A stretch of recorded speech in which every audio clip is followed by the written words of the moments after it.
చిన్నయ్య గారు మరొక మంత్రం చెప్పండి. నేను చెప్తాను, మీరు చెప్పండి.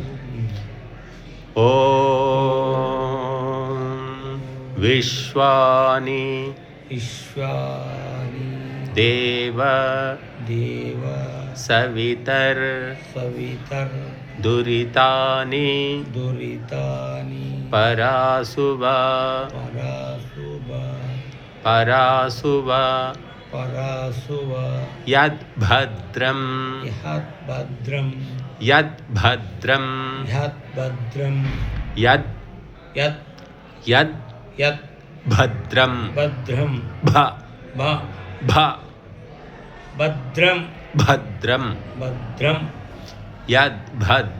యద్భద్రం భద్రం యద్భద్రం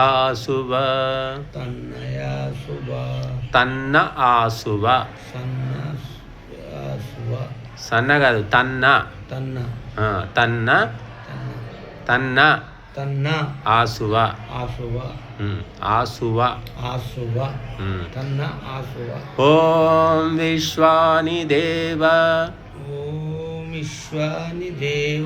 సవితర్ దురితాని పరాసువ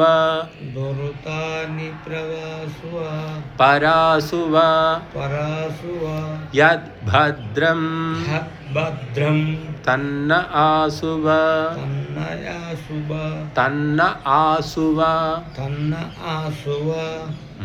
హే సృష్టికర్త పరమాత్మ హే దేవా దివ్య గుణకర్మ స్వభావ స్వభావ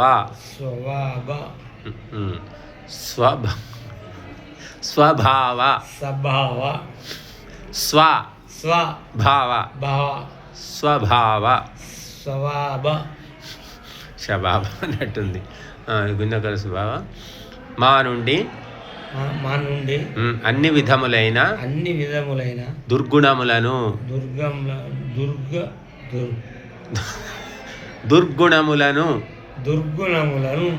దుర్వ్యసనములను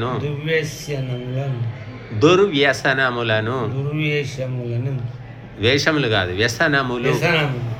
దుర్వ్యసనములను వ్యసనములను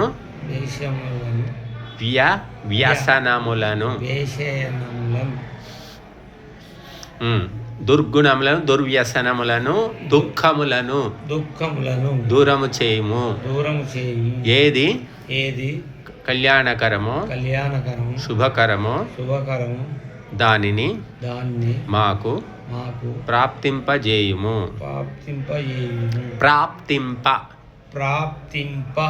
చేయుము అని ప్రార్థిస్తున్నాము. ఈ మంత్రం యొక్క అర్థం ఏమైంది? అర్థమైందా? మంత్రం ఏం చెప్తుంది మనకు? దుర్గుణములను దూరము చేయుము, దుర్వ్యసనములను మళ్ళీ దుఃఖములను. ఇవేం చేయాలి? దాచిపెట్టుకోవాలా, దూరం చేయాలా? దూరం చేయాలంటే అవి దుర్గుణాలు తెలియాలి కదా నీకు. నీలో ఉన్న దుర్గుణాలు ఏంటి చెప్పండి? మీలో ఏమేమి దుర్గుణాలు ఉన్నాయా లేవా? అవి దుర్వ్యసనాలు. దుర్గుణాలు అంటే కామము, క్రోధము, లోభము, మోహము, మదము, మాత్సర్యము, హింస, ద్వేషం. ఇవి దుర్గుణాలు. ఏమున్నాయి ఇందులో? అన్నీ ఉన్నాయా? ఒకటి రెండు ఉన్నాయా?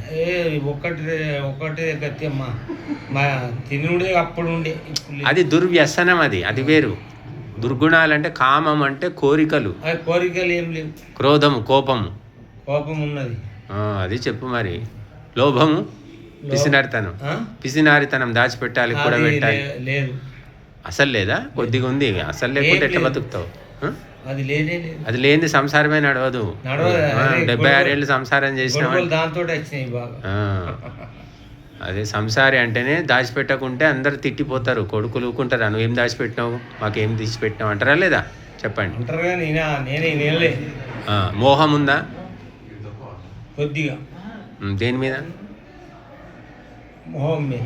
మోహం అంటే ఏంటి? నా ఇల్లు, నా కొడుకు, నా మనవాడు ఉందా? కొద్దిగా. మదము ఉందా? గర్వం, లేదు. లేదు. మాత్సర్యం, అసూయ. అసూయ అంటే అసూయ, వాడు బాగుపడుతుండు, అది వాడు లేదు. ముందు పోతుండు, అది లేదు. అది లేదు. ఒకరు చూసి ఏడిసేది లేదు. కామ క్రోధ లోభము చెప్పాను, పిసినార్థం లేదు. మోహం అయిపోయింది, మదం అయిపోయింది, మాత్సర్యం అయిపోయింది. హింస ఇప్పుడు బంద్ చేసిన ఒక్కప్పుడు హింస అంటే నువ్వు ప్రత్యక్షంగా చేయలేదు, కానీ ఎవరో హింసిస్తే దాన్ని నువ్వు ఆహారంగా స్వీకరించావు, అప్పుడు అయిపోయింది. ద్వేషం అంటే వాడిని చంపాలి, వీడిని లేదు. అట్లాంటివి పగ ప్రతీకారాలు ఏం లేవు. ఒకప్పుడు ఉండేనా? ఒకప్పుడు లేకుండా ఆడు మనం నష్టం చేసిన ఆనే భగవంతుడు చూసుకుని నమ్ముతాం. అబ్బా, చాలా ఉదార హృదయం నీది. అంతేగాని నష్టం చేసినా వాడిని ఎట్లా నాశనం చేయాలి అని లేదు. అది నాశనం కావాలి, దేవుడు అవన్నీ నాశనం చేయని కోరుకోవడం. దేవుణ్ణి కోరుకుంటా ఏమని? మనం నాశనం చేసిన నాశనం చేయాలా అని. సహజ సిద్ధం అనుకో. ఓకే.